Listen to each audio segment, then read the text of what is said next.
আমাদের নবী হযরত মুহাম্মদ সাল্লাল্লাহু আলাইহি ওয়াসাল্লামের শানে যদি কেউ বেয়াদবি করে আল্লাহ রাব্বুল আলামিন সাথে সাথে তাকে জাহান্নামের মধ্যে নিক্ষেপ করবেন।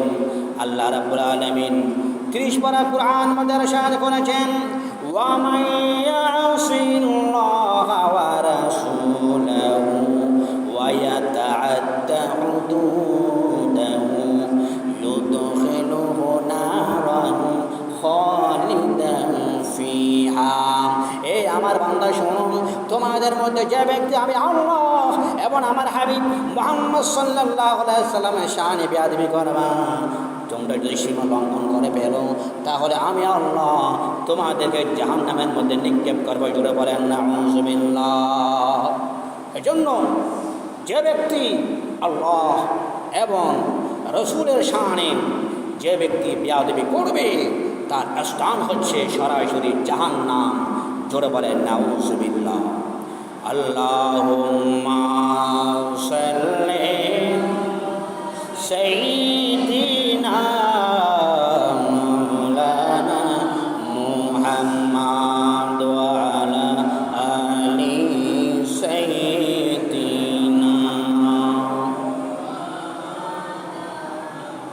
এজন্য আল্লাহর নবী হযরত মুহাম্মদ সাল্লাল্লাহু আলাইহি ওয়াসাল্লামের কণ্ঠ মোবারক চাইতেন, যদি কোনো ব্যক্তি কণ্ঠের আওয়াজ বড় হয় আল্লাহ রাব্বুল আলামিন সেটাও সহ্য করতে পারেন।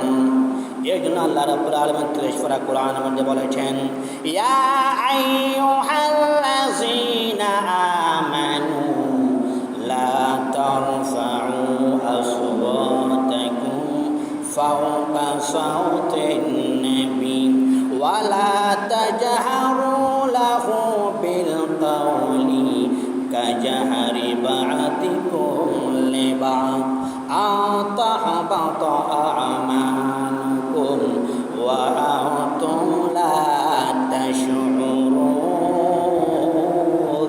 জোরে বলেন আল্লাহু আকবার। আল্লাহ রাব্বানি বলেছেন, ইয়া আইয়ুহাল্লাযীনা আমানু, হে ইমানদাররা শুনো, লা তারফাউ আসওয়াতাকুম ফাওকা সাওতিন নবী, খবরদার খবরদার তোমাদের কণ্ঠের আওয়াজ যেন আমার হাবিব মুহাম্মদ সাল্লাল্লাহু আলাইহি ওয়াসাল্লামের কণ্ঠের আওয়াজের চাইতে যেন বড় না হয়। ওয়ালা তাজহারু লাহু বিল কওলি কাজহারি বা'দিকুম লিবা'দ।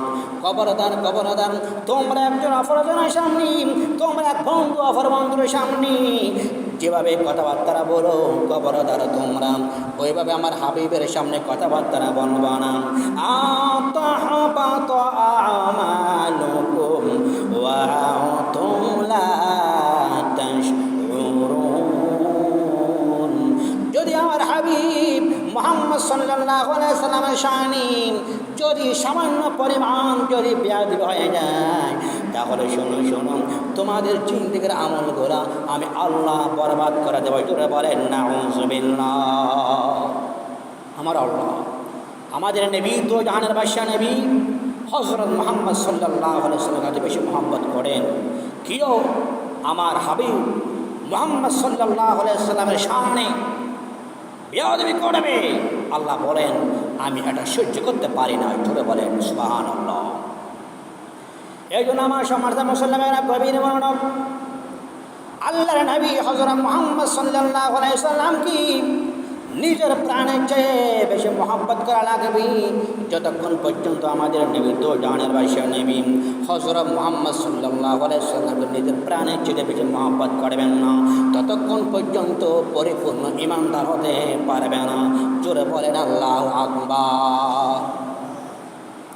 যেমন হাদিস শরীফের মধ্যে রয়েছে, এই হাদিস বুখারী এবং মুসলিম শরীফের মধ্যে রয়েছে, অসংখ্য হাদিসের কিতাবের মধ্যে রয়েছে।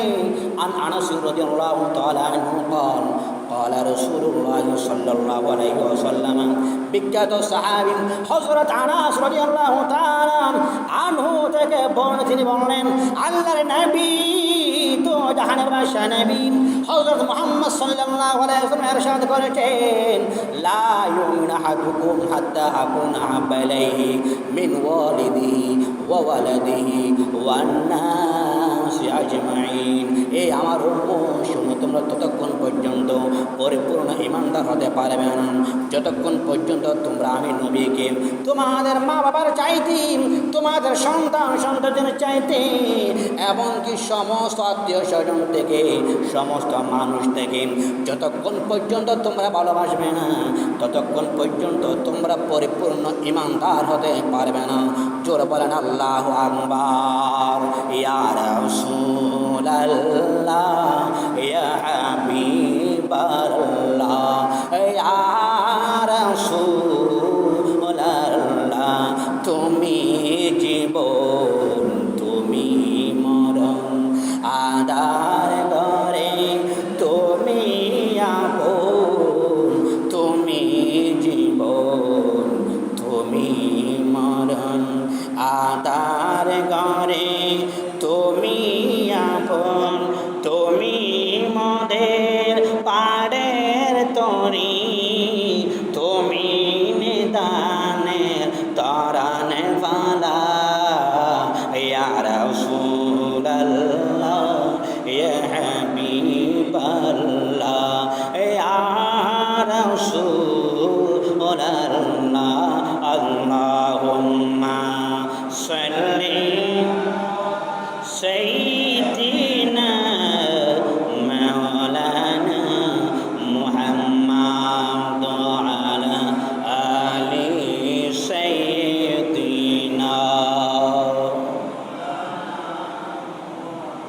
এই জন্য আমার সম্মানিত মুসলিম ভাইরা রে, গভীর মনোযোগ দিয়ে শোনেন।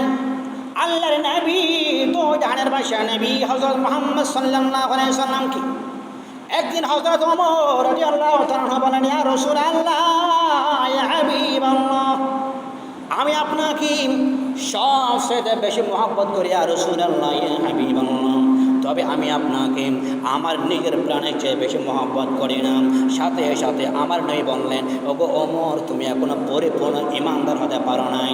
ওমর বলেন, ইয়া রাসূলুল্লাহ, ইয়া হাবিবাল্লাহ, কেন কেন? আল্লাহ নবী বললেন, আরে ওমর, তোমাকে আমি রাসূলকে তোমার নিজের প্রাণের চেয়ে বেশি মহব্বত করা লাগবে। জোরে বলেন সুবহানাল্লাহ। তখন হযরত ওমর বলেন, ইয়া রাসূলুল্লাহ, ইয়া হাবিবাল্লাহ, আল্লাহ শপথ করে বললাম, ইয়া রাসূলুল্লাহ, ইয়া হাবিবাল্লাহ, আমি এই মুহূর্তে ঘোষণা দিলাম, আমি আপনি রাসূলকে আমার নিজের প্রাণের চেয়ে বেশি মহব্বত করে। জোরে বলেন সুবহানাল্লাহ। আমার নবী হযরত মুহাম্মদ সাল্লাল্লাহু আলাইহি সাল্লামের মহব্বতের নাম হচ্ছে ঈমান। যতক্ষণ পর্যন্ত আমার নবীর মহব্বত নিজের প্রাণের চেয়ে বেশি হবে না ততক্ষণ পর্যন্ত সে পরিপূর্ণ ঈমানদার হবে না। জোরে বলেন সুবহানাল্লাহ।